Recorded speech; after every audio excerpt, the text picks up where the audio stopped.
গল্পকথন by Kallol চ্যানেলে আপনারা শুনছেন বিভূতিভূষণ বন্দ্যোপাধ্যায়ের লেখা অপরাজিত। আজ ৮ম পর্ব। সে রোজ সকালে উঠিয়া নিকটবর্তী এক লাইব্রেরিতে গিয়া দৈনিক ইংরেজি বাংলা কাগজে ছেলে পড়ানোর বিজ্ঞাপন খুঁজিয়া দেখে।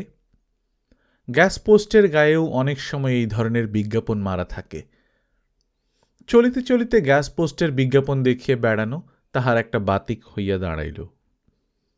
প্রায়ই বাড়ি ভাড়ার বিজ্ঞাপন, আলো ও হাওয়াযুক্ত, ভদ্র পরিবারের থাকিবার উপযোগী 2খানি কামরা ও রান্নাঘর, ভাড়া নামমাত্র। যদি বা কালে ভদ্রে একাধটা ছেলে পড়াবার বিজ্ঞাপন পাওয়া যায়, তার ঠিকানাটি আগে কেহ ছিঁড়িয়া দিয়াছে। কাপড় ময়লা হইয়া আসিল বেজায়, সাবানের অভাবে কাচিতে পারিল না। তেওয়ারির স্ত্রী একদিন সোডা সাবান দিয়া নিজেদের কাপড় সিদ্ধ করিতে বসিয়াছে। অপু নিজের ময়লার শার্ট ও ধুতিখানা লইয়া দিয়া বলিল, বহু, তোমার সাবানের বোল একটু দেবে? আমি এ দুটোই মাখিয়ে রেখে দিই, তারপর ওবেলা কলেজ থেকে এসে কলে জল এলে কেচে দেব, দেবে? তেওয়ারি বধূ বলিল, দে দিজিয়ে না বাবুজি, হাম হাড়ি মে ডাল দেগা। অপু ভাবে, আহা, বহু কি ভালো লোক, যদি কখনো পয়সা হয় ওর উপকার করব। একবার তাহার মনে হয়, যদি কিছু না জোটে তবে এবার হয়তো কলেজ ছাড়িয়া দিয়া মনসাপোতা ফিরিতে হইবে। কিন্তু সেখানেও আর চলিবার কোনো উপায় নাই। তেলি ও কুণ্ডুরা পূজার জন্যে অন্য স্থান হইতে পূজারী বামুন আনাইয়া জায়গা জমি দিয়া বাস করাইয়াছে। আজ কয়েকদিন হইল মায়ের পত্রে সে খবর জানিয়াছে। এখন তাহার মাকেও তেলিরা আর তেমন সাহায্য করে না, দেখে শোনে না। মায়ের একাই চলে না, তার মধ্যে সে আবার কোথায় গিয়া জুটিবে? তাহা ছাড়া, পড়াশোনা ছাড়া অসম্ভব। সে নিজে বেশ বুঝিতে পারে, এই 1 বৎসরে তাহার মনের প্রসারতা এত বাড়িয়া গিয়াছে, এমন একটা নতুনভাবে সে জগৎটাকে, জীবনটাকে দেখিতে আরম্ভ করিয়াছে, যা কিনা 10 বৎসর মনসাপোতা কি দেওয়ানপুরে পড়িয়া হাবুডুবু খাইলেও সম্ভব হইয়া উঠিত না। সে এটুকু বেশ বোঝে, কলেজে পড়িয়া ইহা হয় নাই, কোনো প্রফেসরের বক্তৃতাতেও না। যাহা কিছু হইয়াছে এই বড় আলমারি ভরা লাইব্রেরিটার কাছে, তাহার জন্য সে কৃতজ্ঞ। যতক্ষণ সে লাইব্রেরিতে থাকে ততক্ষণ তাহার খাওয়া দাওয়ার কথা তত মনে থাকে না। এই সময়টা একটা খেয়ালের ঘোরে কাটে। খেয়াল মতো এক একটা বিষয়ে প্রশ্ন জাগে মনে। তাহার উত্তর খুঁজিতে গিয়া বিকারের রোগীর মতো অদম্য পিপাসায় সে সম্বন্ধে যত বই পাওয়া যায় হাতের কাছে পড়িতে চেষ্টা করে। কখনো খেয়াল, নক্ষত্র জগৎ, কখনো প্রাচীন গ্রিস ও রোমের জীবনযাত্রা প্রণালীর সহিত একটা নিবিড় পরিচয়ের ইচ্ছা, কখনো কিটস, কখনো হল্যান্ড রোজের নেপোলিয়ান। কোনো খেয়াল থাকে 2 দিন, কোনোটা আবার 1 মাস। তার কল্পনা সবসময় বড় একটা কিছুকে আশ্রয় করিয়া পুষ্টি লাভ করিতে চায়। বড় ছবি, জাতির উত্থান পতনের কাহিনী, চাঁদের দেশের পাহাড় শ্রেণী, বর্তমান মহাযুদ্ধ, কোনো বড় লোকের জীবনী। কারখানার ম্যানেজার আরেকদিন তাগিদ দিলেন, খুব সুখের বাসা ছিল না বটে, কিন্তু এখন সে যায় কোথায়? হাতে কিছু না থাকায় এবার পর্দাটা একদিন বেচিতে লইয়া গেল। এটা তাহার বড় শখের জিনিস ছিল।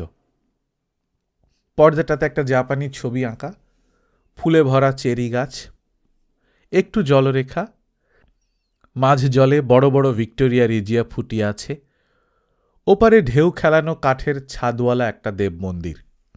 দূরে ফুজিসানের তুষারাবৃত শিখর একটু একটু নজরে পড়ে।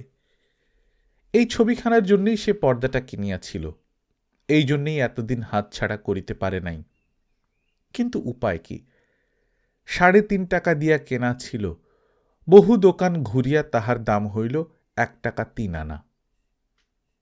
পর্দা বেচিয়া অনেক দিন পর সে ভাত রাঁধিবার ব্যবস্থা করিল।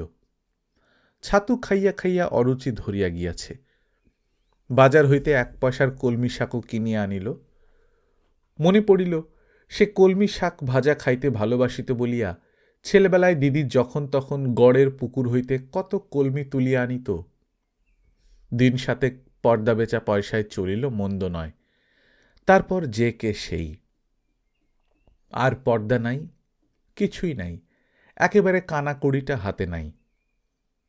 কলেজ যাইতে হইল না খাইয়া। বৈকালে কলেজ হইতে বাহির হইয়া সত্যই মাথা ঘুরিতে লাগিল। আর সেই মাথা ঝিমঝিম করা, পা নড়িতে না চাওয়া। মুশকিল এই যে ক্লাসে মিথ্যা গর্ব ও বাহাদুরির ফলে সকলেই জানে সে অবস্থাপন্ন ঘরের ছেলে। কাহারও কাছে বলিবার মুখও তো নাই। দু একজন যাহারা জানে, যেমন জানকী, তাহাদের নিজেদের অবস্থাও তথৈবচ। সারাদিন না খাইয়া সন্ধ্যার সময় বাসায় আসিয়াই শুইয়া পড়িল। রাত 8টার পরে আর না থাকিতে পারিয়া তেওয়ারি বধূকে গিয়া জিজ্ঞাসা করিল, ছোলা কি অড়হরের ডাল আছে বহু? আজ আর খিদে নেই তেমন, রাঁধব না, আর ভিজিয়ে খেতাম। সকালে উঠিয়াই প্রথমে তাহার মনে আসিল যে আজ সে একেবারে কপর্দক শূন্য। আজও কালকার মতো না খাইয়া কলেজে যাইতে হইবে। কতদিন এভাবে চালাইবে সে? না খাইয়া থাকার কষ্ট ভয়ানক। কাল লজিকের ঘণ্টার শেষে সেটা সে ভালো করিয়া বুঝিয়াছিল। বিকালের দিকে ক্ষুধাটা পড়িয়া যাওয়াতে তত কষ্ট বোঝা যায় নাই। কিন্তু সেই বেলা 2টোর সময় পেটে ঠিক যেন বলতার ঝাঁক হুল ফুটাইতেছে। বার 2 জল খাইবার ঘরে গিয়া গ্লাস কতক জল খাইয়া কাল যন্ত্রণাটা অনেকখানি নিবারণ হইয়াছিল। আজ আবার সেই কষ্ট সম্মুখে। হাত মুখ ধুইয়া বাহির হইয়া বেলা 10টা পর্যন্ত সে আবার নানা গ্যাস পোস্টের বিজ্ঞাপন দেখিয়ে বেড়াইল। তাহার পর বাসায় না ফিরিয়া সোজা কলেজে গেল। অন্য কেহ কিছু লক্ষ্য না করিলেও অনিল 2-3 বার জিজ্ঞাসা করিল, আপনার কোনো অসুখ বিসুখ হয়েছে? মুখ শুকনো কেন? অপু অন্য কথা পাড়িয়া প্রশ্নটা এড়াইয়া গেল। বই লইয়া আজ সে কলেজে আসে নাই। খালি হাতে কলেজ হইতে বাহির হইয়া রাস্তায় রাস্তায় খানিকটা ঘুরিল। হঠাৎ তাহার মনে হইল, মা আজ দিন 12 আগে টাকা চাহিয়া পত্র পাঠাইয়াছিল। টাকাও দেওয়া হয় নাই, পত্রের জবাবও না। কথাটা ভাবিতেই সে অত্যন্ত ব্যাকুল হইয়া পড়িল। না খাওয়ার কষ্ট সে ভালো বুঝিয়াছে। মায়েরও হয়তো বা এতদিন না খাওয়া শুরু হইয়াছে, কে জানে। তাহা ছাড়া মায়ের স্বভাবও সে ভালো বোঝে। নিজের কষ্টের বেলা মা কাহাকেও বলিবে না বা জানাইবে না, মুখ বুজিয়া সমুদ্র গেলিবে। অপু অস্থির হইয়া পড়িল। এখন কি করে সে? জ্যাঠাইমাদের বাড়ি গিয়া সব খুলিয়া বলিবে? গোটা কতক টাকা যদি এখন ধার পাওয়া যায় সেখানে, মাকে তো আপাতত পাঠাইয়া দেওয়া যাইবে এখন। কিন্তু খানিকটা ভাবিয়া দেখিল সেখানে গিয়া সে টাকার কথা তুলিতেই পারিবে না। জ্যাঠাইমাকেই সে মনে মনে ভয় করে। অখিলবাবু সামান্য মাহিনা পায়, সেখানে গিয়া টাকা চাহিতে বাধে। তাহার এক সহপাঠীর কথা হঠাৎ তাহার মনে পড়িল। খুব বেশি আলাপ নাই, কিন্তু শুনিয়াছে বড় লোকের ছেলে। একবার যাইয়া দেখিবে কি? ছেলেটির বাড়ি বউবাজারের একটা গলিতে। কলকাতার বনেদি ঘর, বড় তেতলা বাড়ি, পূজার দালান, সামনে বড় বড় সেকেলে ধরনের থাম, কার্নিশে এক ঝাঁক পায়রার বাসা। বাহিরের ফ্লোরের খোপটা একজন হিন্দুস্তানি ভুজাওয়ালা ভাড়া লইয়া ছাতুর দোকান খুলিয়াছে। একটু পরেই অপুর সহপাঠীর ছেলেটি বাহিরে আসিয়া বলিল, কই, কে ডাকছে? ও তুমি, রোল 12? এক্সকিউজ মি, তোমার নামটা জানি না ভাই, সরি। এসো এসো, ভেতরে এসো। খানিকক্ষণ বসিয়া গল্পগুজব হইল। খানিকক্ষণ গল্প করিতে করিতে অপু বুঝিল এখানে টাকার কথা তোলাটা তাহার পক্ষে কতদূর দুঃসাধ্য ব্যাপার। অসম্ভব, তাহা কি কখনো হয়? কি বলিয়া টাকা ধার চাহিবে এখন সেখানে? এই আমাকে গোটা কত টাকা ধার দিতে পারো কদিনের জন্যে? কথাটা কি বিশ্রী শোনাইবে। ভাবিতেও যেন লজ্জা ও সংকোচে তাহার মুখ ঘামিয়া রাঙা হইয়া উঠিল। ছেলেটি বলিল, বারে, এখনই উঠবে কি? না না, বসো, চা খাও। দাঁড়াও, আমি আসছি। ঘিয়ে ভাজা চিড়ে, নিমকি, পেঁপে কাটা, সন্দেশ ও চা। অপু ক্ষুধার মুখে লোভীর মতো সেগুলি ব্যগ্রভাবে গোগ্রাসে গিলিল। গরম চা কয়েক চুমুক খাইতেই শরীরের ঝিমঝিম ভাবটা কাটিয়া মনের স্বাভাবিক অবস্থা যেন ফিরিয়া আসিল, এবং আসিবার সঙ্গে সঙ্গে এখানে টাকা ধার চাওয়াটা যে কতদূর অসম্ভব সেটাও বুঝিল।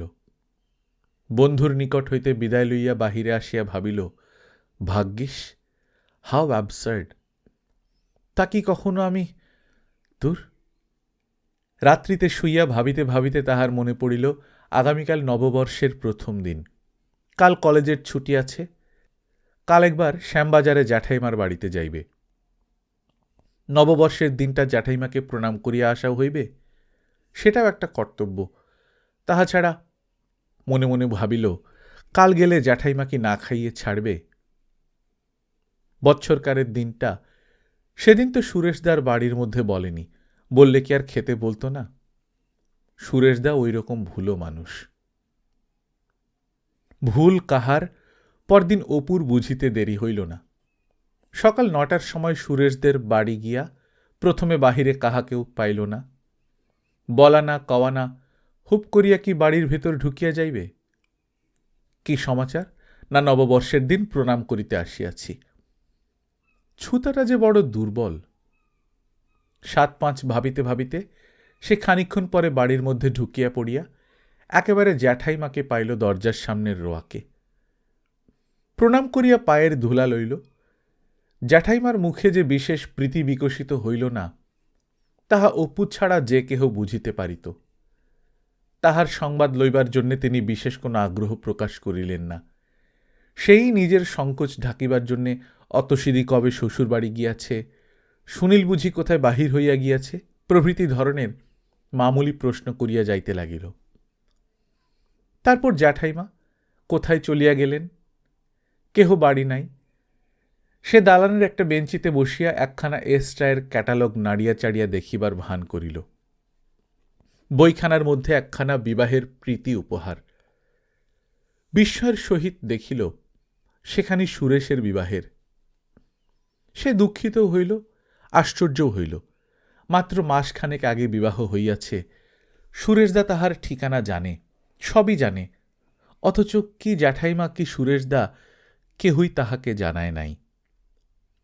ন যজৌ ন তস্থৌ অবস্থায় বেলা 10:30 পর্যন্ত বসিয়া থাকিয়া সে জ্যাঠাইমার কাছে বিদায় লইয়া চলিয়া আসিল। জ্যাঠাইমার নির্লিপ্ত অন্যমনস্ক সুরে বলিল, আচ্ছা তা এসো, থাক থাক, আচ্ছা। ফুটপাতে নামিয়া সে হাঁপ ছাড়িয়া বাঁচিল। মনে মনে ভাবিল, সুরেশদার বিয়ে হয়ে গেছে ফাল্গুন মাসে, একবার বললেও না, অথচ আমাদের আপনার লোক। আজ দেখো না, নববর্ষের দিনটা খেতেও বললে না। খানিক দূর আসিতে আসিতে তাহার কেমন হাসিও পাইল। আচ্ছা, যদি বলতাম জ্যাঠাইমা আমি এবেলা এখানে খাবো, হি, তাহলে কি হতো? বাসার কাছে পথে সুন্দর ঠাকুর হোটেলওয়ালার সঙ্গে দেখা। দুবার নাকি সে অপুর বাসায় গিয়াছে, দেখা পায় নাই। আজ পয়লা বৈশাখ, হোটেলের নতুন খাতা, টাকা দেওয়া চাই। সুন্দর ঠাকুর চিৎকারের সুরে বলিল, ভাতের তো 1 পয়সা দিলে না, আবার লুচি খেলে বাবু 9 দিন। 7 আনা হিসেবে 7 নং 63 আনা, 3 টাকা 15 আনা। আজ 3 মাস ঘোরাচ্ছেন, আজ খাতা মহরত, না দিলে হবেই না বলে দিচ্ছি। অপুর দোষ, লোভে পড়িয়া সে কোথা হইতে শোধ দিবে না ভাবিয়াই ধারে 8-9 দিন লুচি খাইয়াছিল। সুন্দর ঠাকুরের চড়া চড়া কথায় পথে লোক জুটিয়া গেল। পথে দাঁড়াইয়া অপদস্থ হওয়ার ভয়ে সে কোথা হইতে দিবে বিন্দু বিসর্গ না ভাবিয়াই বলিল, বৈকালে নিশ্চয়ই সব শোধ করিয়া দেবে। বৈকালে একটা বিজ্ঞাপন দেখিল, কোন স্কুলে একজন ম্যাট্রিকুলেশন পাশ করা শিক্ষক দরকার। টাটকা মারিয়া দিয়া গিয়াছে, এখনো কেহ ছেঁড়ে নাই। খুঁজিয়া তখনই বাহির করিল, মেছুয়া বাজারের একটা গলির মধ্যে কাহাদের ভাড়া বাড়ির বাহিরের ঘরে স্কুলে, আপার প্রাইমারি পাঠশালা। জনকতক বৃদ্ধ বসিয়া দাবা খেলিতেছেন, একজন তাহার মধ্যে নাকি স্কুলের হেডমাস্টার, অঙ্কের শিক্ষক, 10 টাকা মাহিনা ইত্যাদি। বাজার যা, তাতে ইহাই যথেষ্ট। অপুর মন বেজায় দমিয়া গেল। এই অন্ধকার স্কুল ঘরটার দারিদ্র, এই ত্রিকালোত্তীর্ণ বৃদ্ধগণের মুখের একটা বুদ্ধিহীন সন্তোষের ভাব ও মনের স্থবিরত্ব, ইহাদের সাহচর্য হইতে তাহাকে দূরে হটাইয়া লইতে চাহিল।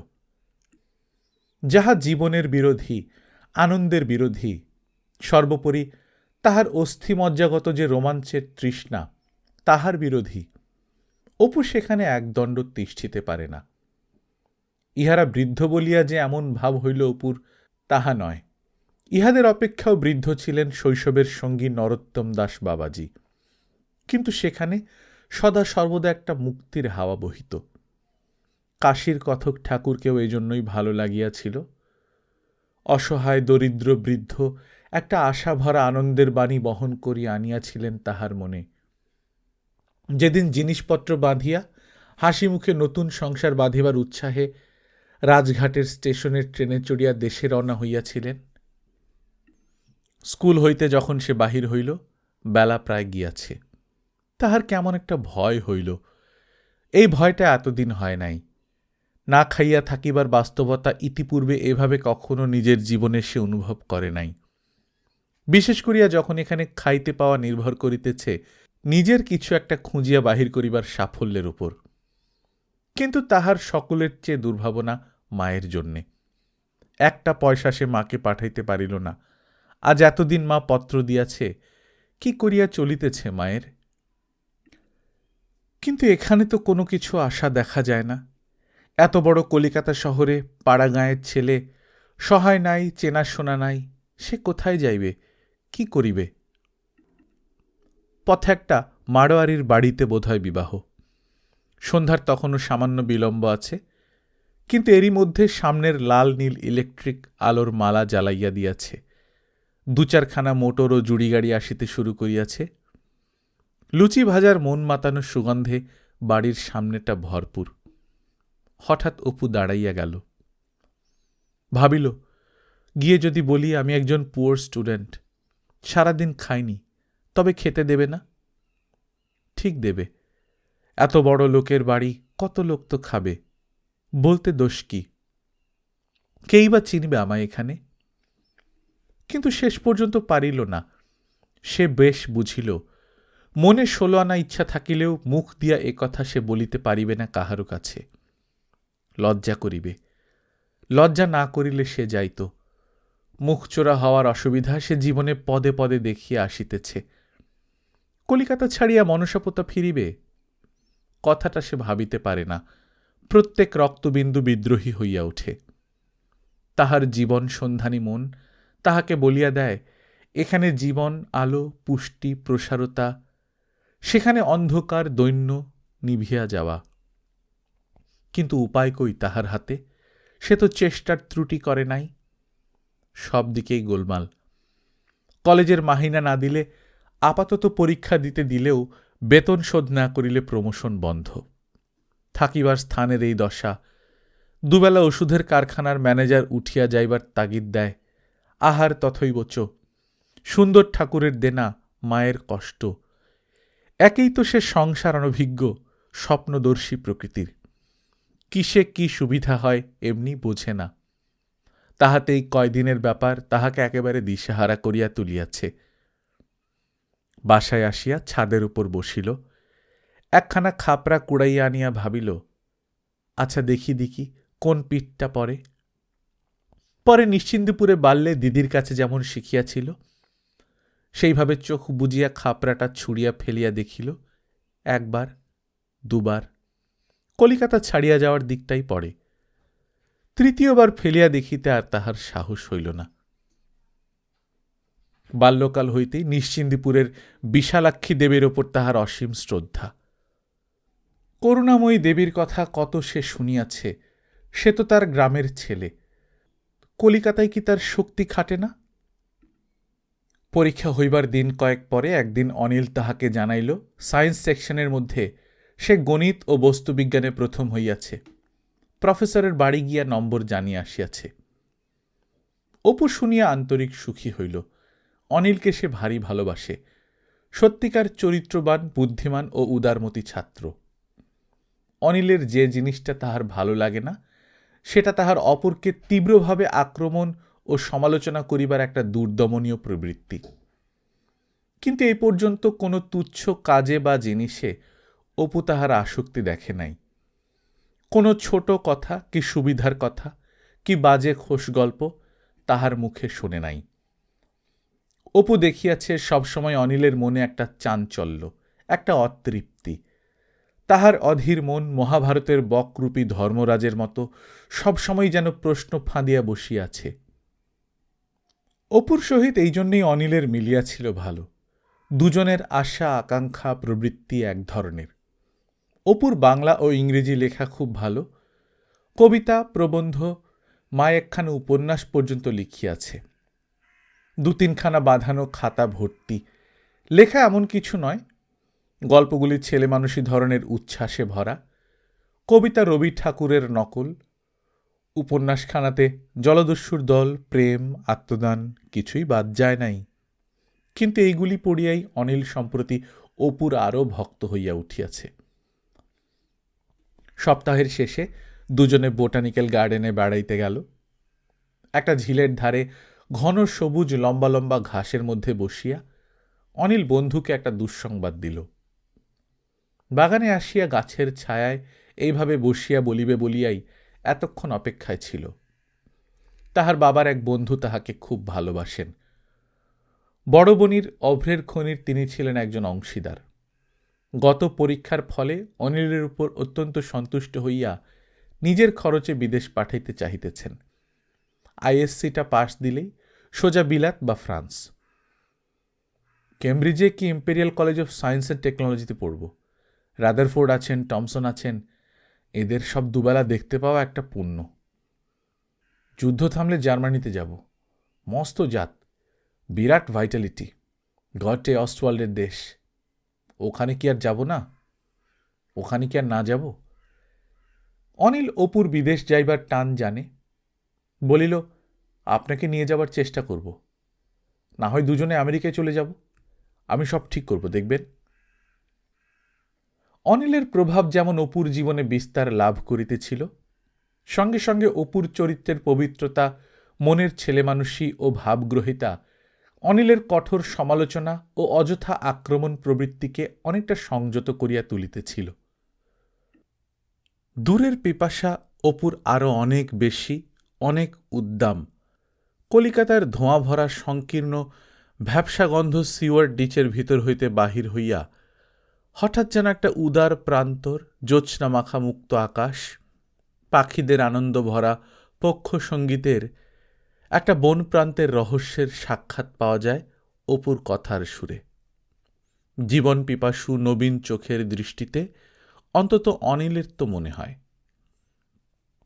কোন পথে যাওয়া হইবে সেই কথা উঠিল। অপু উৎসাহে অনিলের কাছে ঘেঁষিয়া বলিল, এসো একটা প্যাক্ট করি, দেখি হাত। এসো, আমরা কখনো কেরানিগিরি করব না, পয়সা পয়সা করব না কখনো, সামান্য জিনিসে ভুলব না কখনো। ব্যাস। পরে মাটিতে একটা ঘুষি মারিয়া বলিল, খুব বড় কাজ কিছু একটা করব জীবনে। অনিল সাধারণত অপুর মতো নিজের প্রশংসায় পঞ্চমুখ হইয়া উঠে না।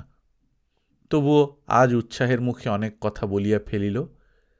বিলাতে পড়া শেষ করিয়া সে আমেরিকায় যাইবে, জাপান হইয়া দেশে ফিরিবে। বিদেশ হইতে ফিরিয়া সারা জীবন বৈজ্ঞানিক গবেষণা লইয়াই থাকিবে।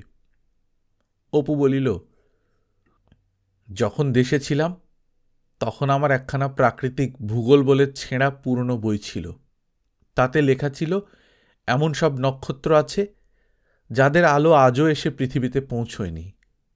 সেসব এত দূরে। মনে আছে, সন্ধ্যের সময় একটা নদীতে নৌকো ছেড়ে দিয়ে নৌকোর ওপর বসে সে কথা ভাবতাম।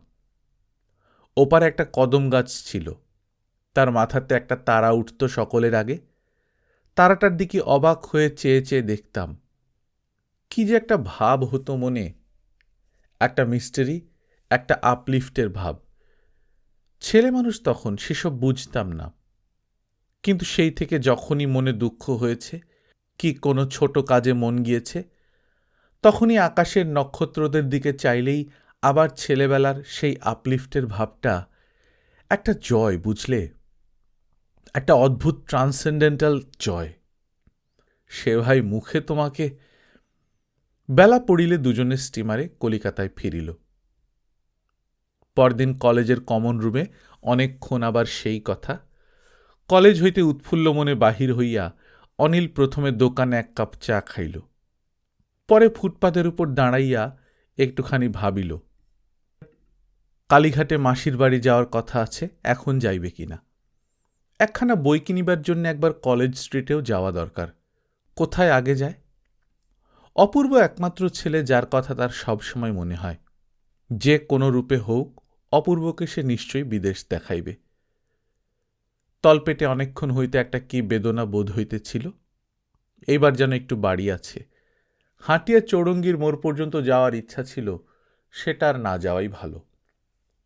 সম্মুখেই ডালহাউসি স্কোয়ারের ট্রাম, সে ভাবিল পরেরটাতে যাব, বেজায় ভিড়, ততক্ষণে বরং চিঠিখানা ডাকে ফেলে আসি। নিকটেই লাল রঙের গোল ডাকবাক্স ফুটপাথের ধারে।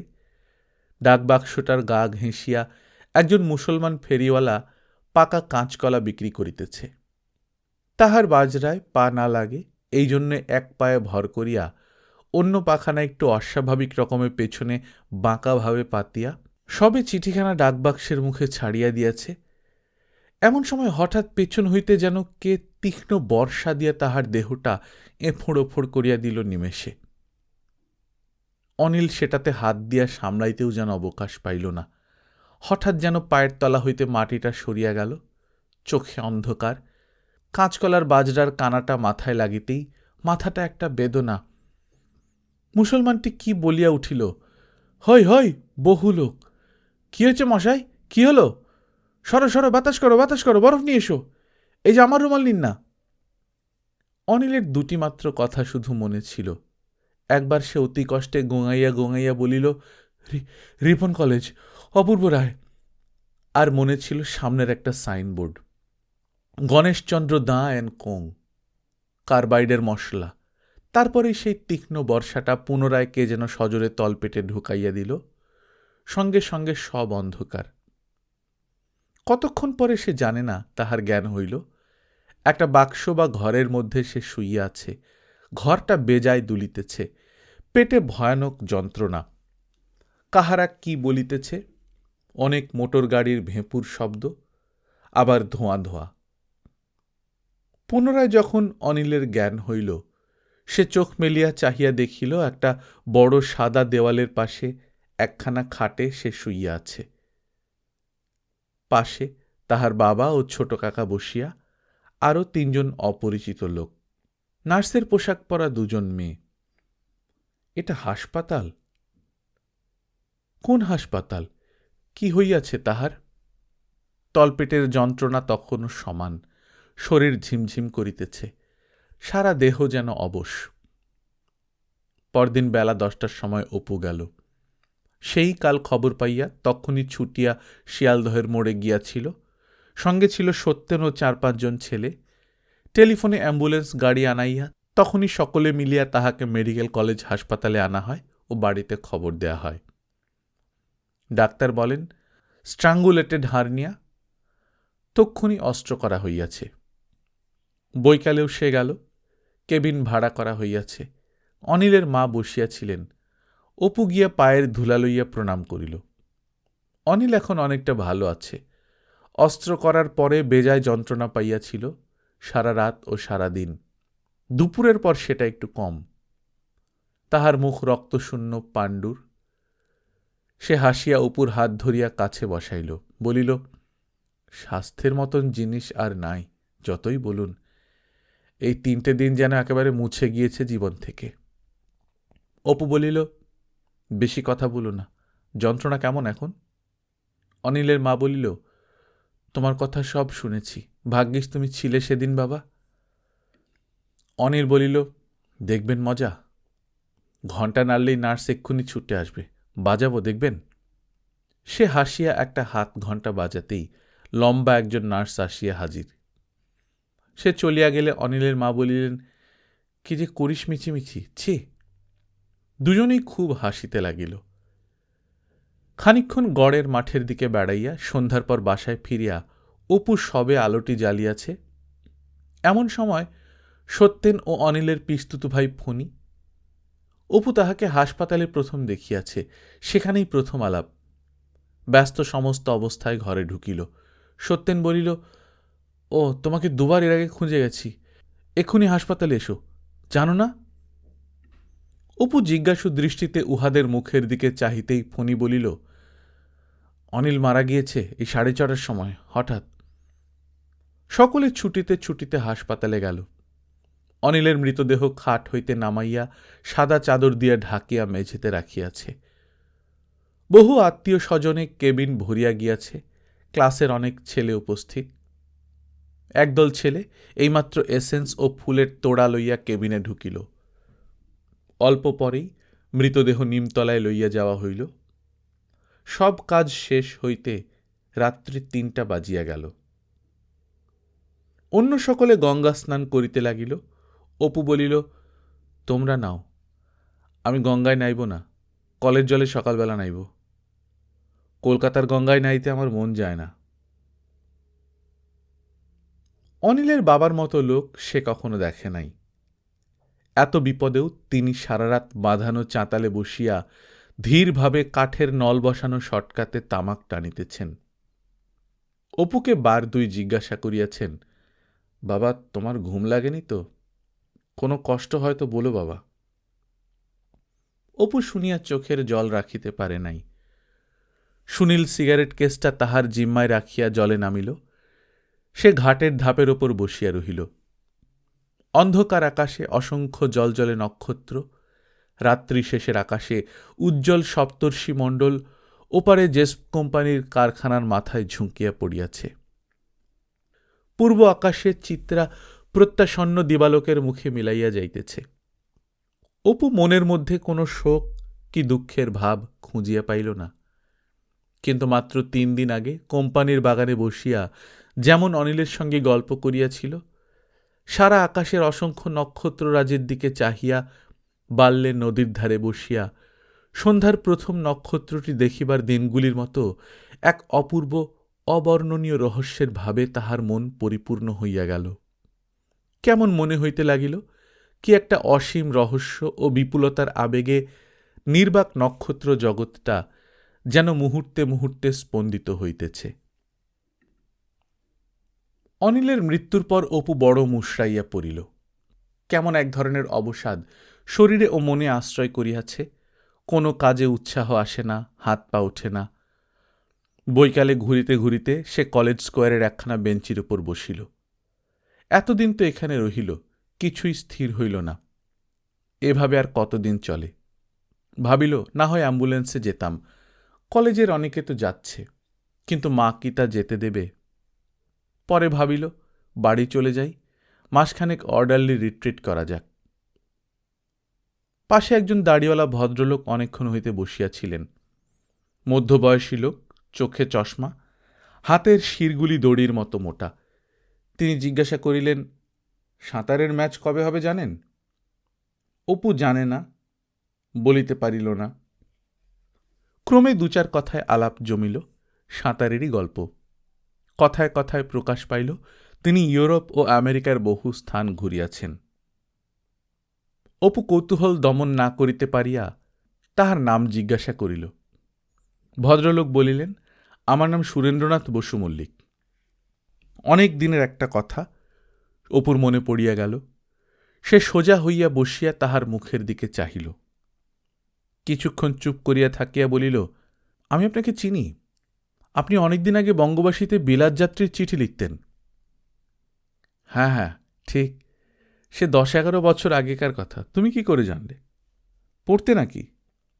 হ্যাঁ, শুধু পড়তাম না, হাঁ করে বসে থাকতাম কাগজখানার জন্যে।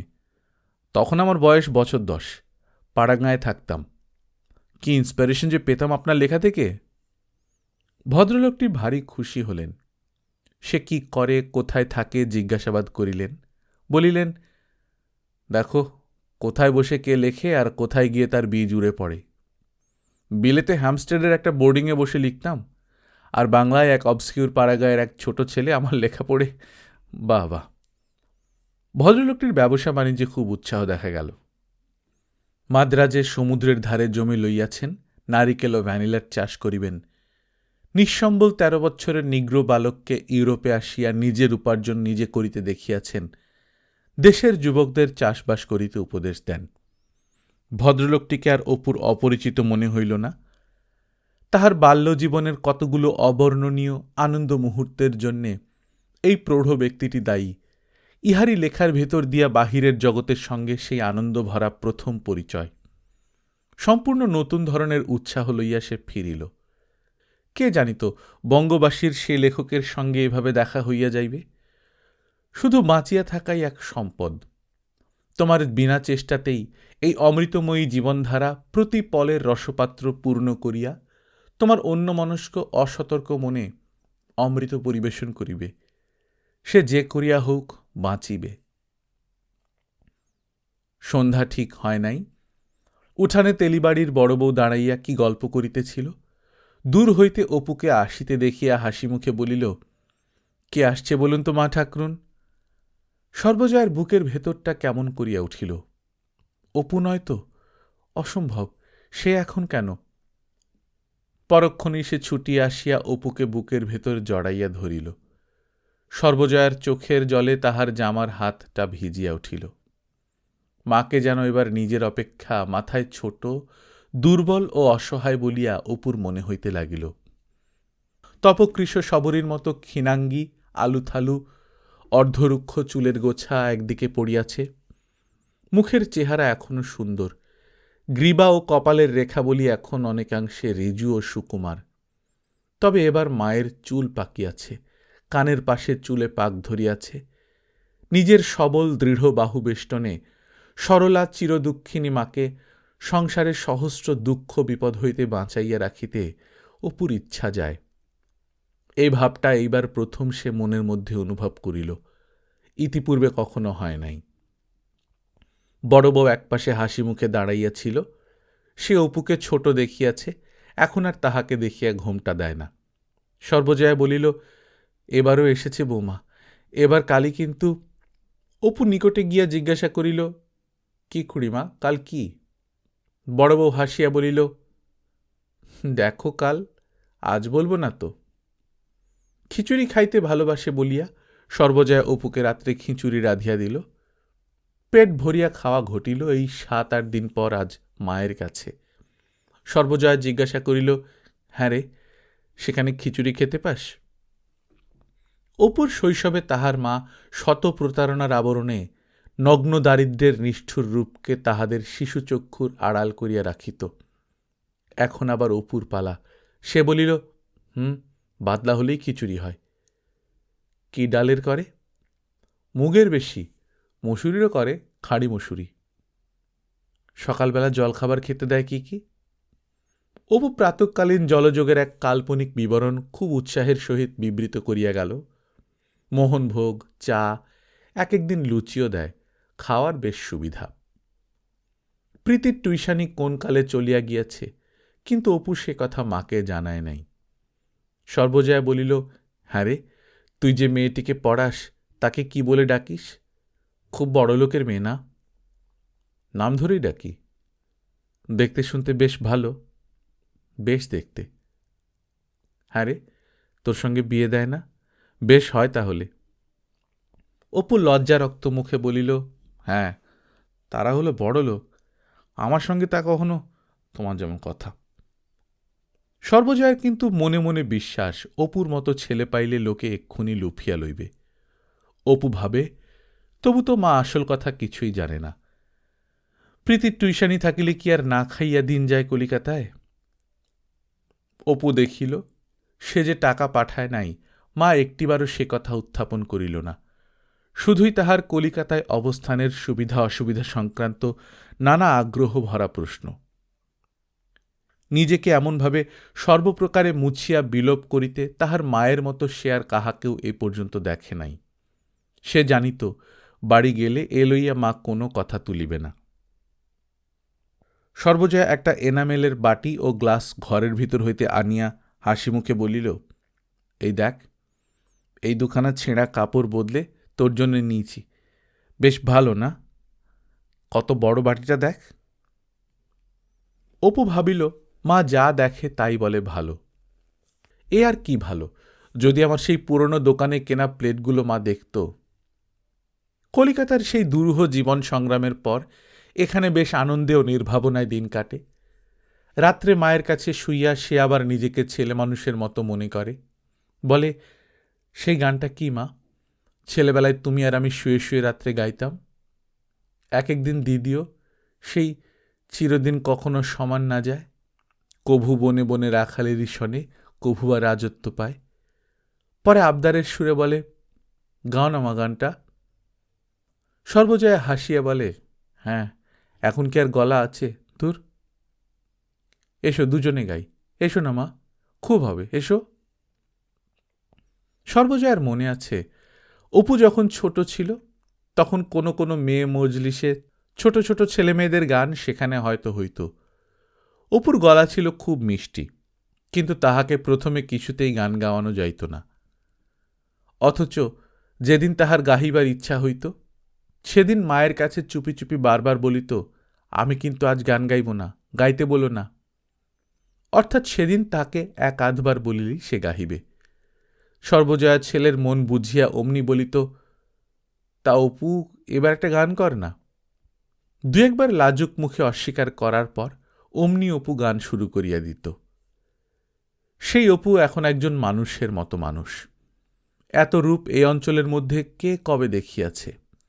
একহারা চেহারা বটে, কিন্তু সবল, দীর্ঘ, শক্ত হাত পা, কি মাথার চুল, কি ডাগর চোখের নিষ্পাপ পবিত্র দৃষ্টি। রাঙা ঠোঁটের দুপাশে বাল্যের সে সুকুমার ভঙ্গি এখনো বিলুপ্ত হয় নাই, শুধু সর্বজয়াই তাহা ধরিতে পারে। গল্পকথন বাই কল্লোল চ্যানেলে আপনারা শুনছেন বিভূতিভূষণ বন্দ্যোপাধ্যায়ের লেখা অপরাজিত। আজ ৮ম পর্ব। আমরা নিয়মিত গল্প পাঠ করে শোনাচ্ছি। আপনারা যারা প্রথমবারের মতো শুনছেন, কাইন্ডলি সাবস্ক্রাইব করে নেবেন। গল্প পাঠ ভালো লাগলে বন্ধুদের সঙ্গে শেয়ার করবেন। নিজে ভালো থাকবেন, আশেপাশের লোকজনকে ভালো রাখবেন। টাটা।